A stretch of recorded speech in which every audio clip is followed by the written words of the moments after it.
You can be surrounded by 1,000 people and still feel completely alone. Or you can be by yourself in an empty room and feel entirely at peace. This is the paradox that destroys millions of people. And if you are watching this right now, I know you understand it. Maybe you are lonely even though you have people around you. Maybe you feel disconnected even though your phone is full of contacts. Maybe you are terrified of being alone because you do not know how to be with yourself. And here is the uncomfortable truth. Most people will spend their entire lives running from this feeling.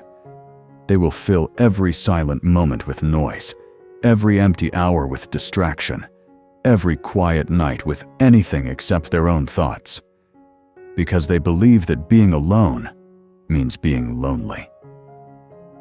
But 2,000 years ago, one man discovered something that changed everything. He discovered that loneliness and solitude are not the same thing, that you can be alone without being lonely, and that the secret to never feeling lonely again has nothing to do with other people. His name was Seneca, and by the end of this video, you will understand exactly what he taught. Because this is not just philosophy. This is your freedom from loneliness.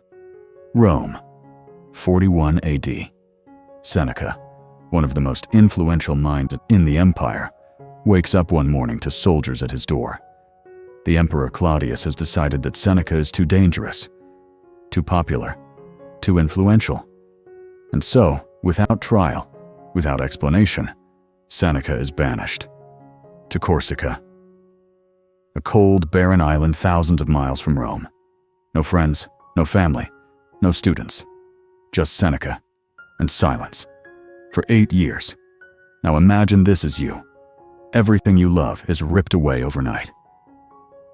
Your career, your relationships, your entire life.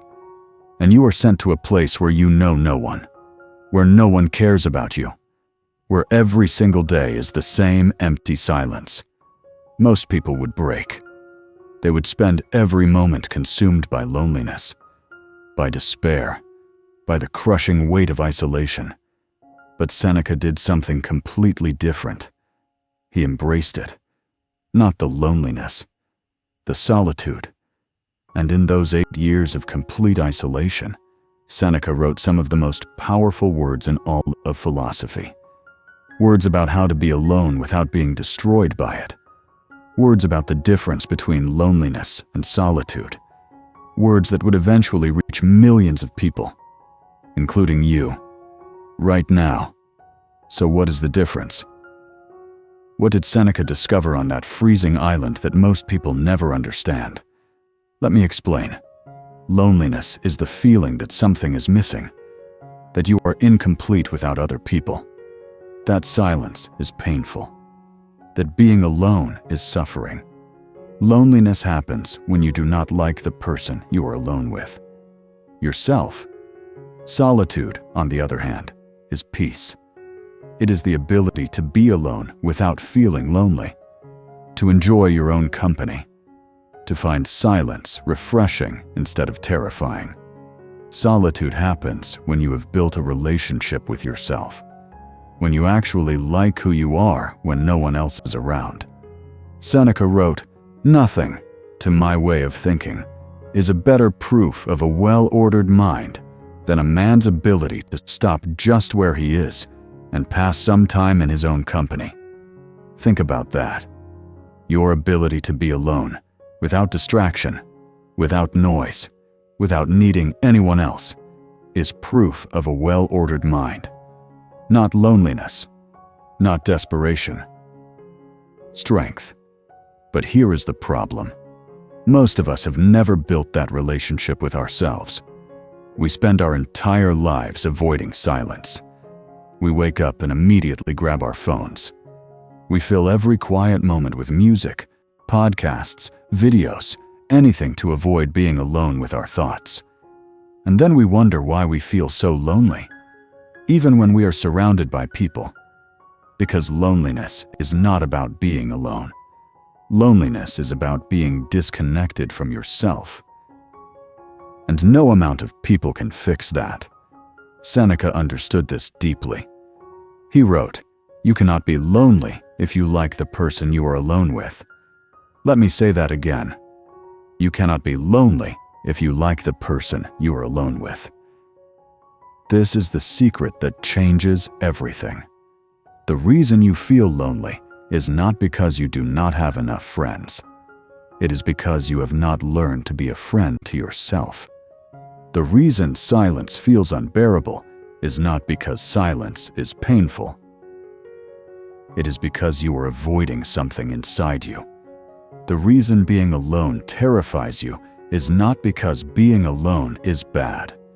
It is because you do not know who you are when no one else is watching. And until you fix that, no amount of people, no amount of relationships, no amount of noise will ever make you feel less lonely. Now I know what you are thinking. That sounds great. But how do I actually do this?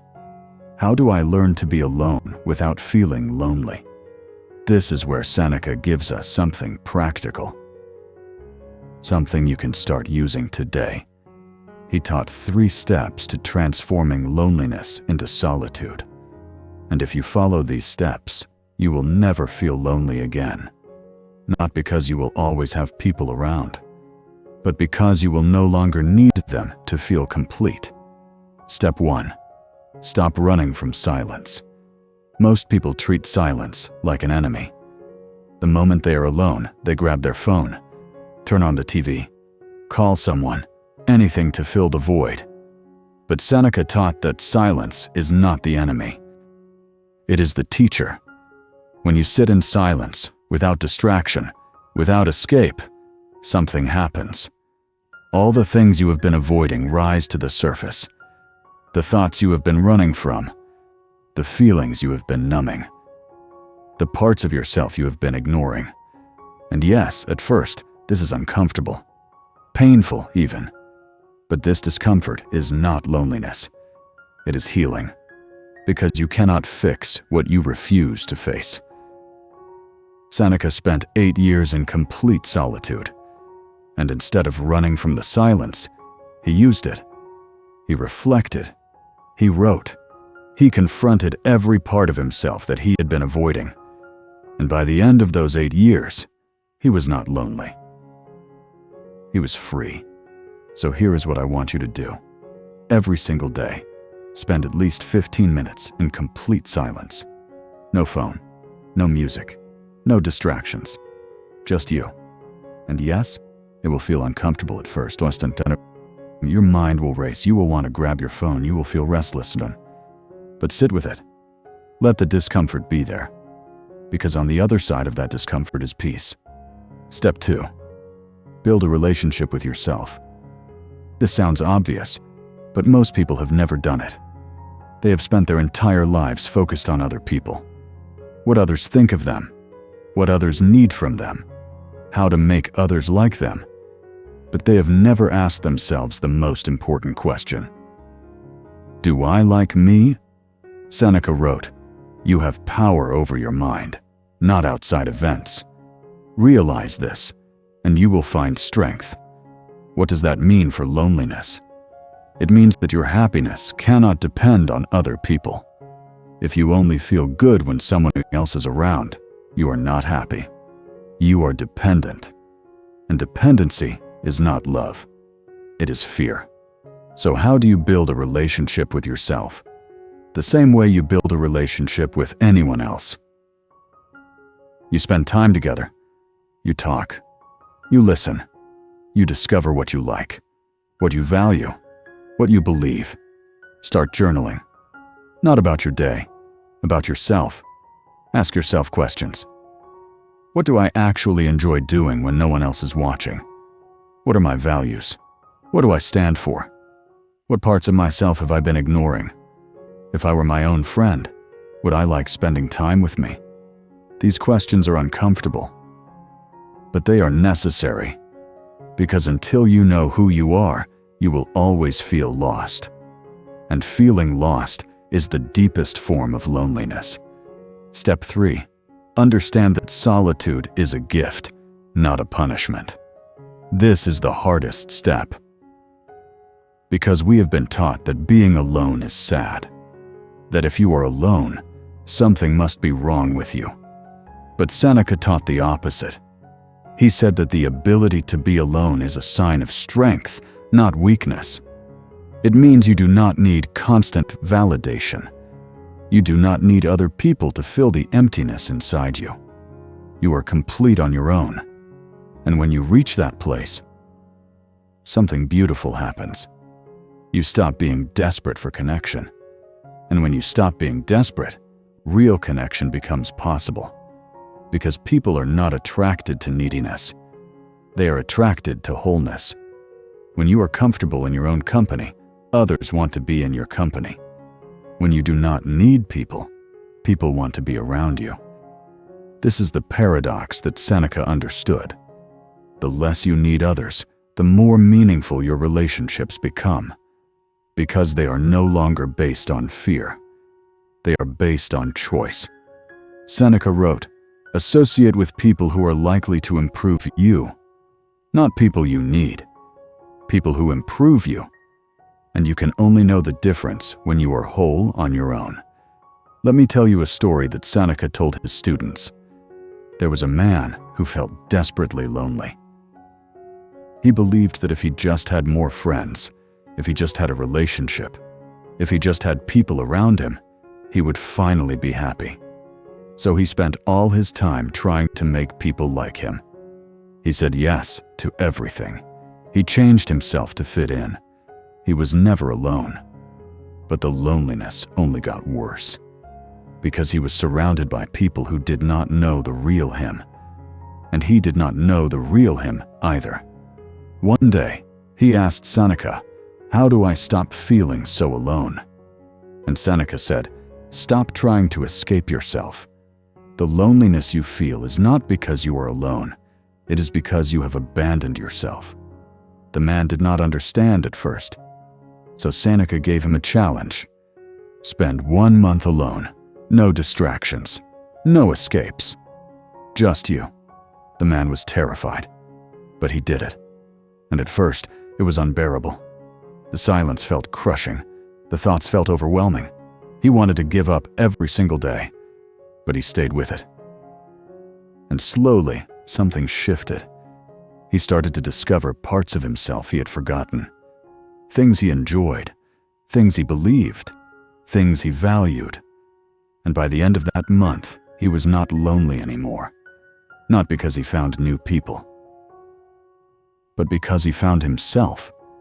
And when he finally returned to the world, his relationships were different, deeper, more meaningful, more real, because he was no longer looking for people to complete him. He was already complete.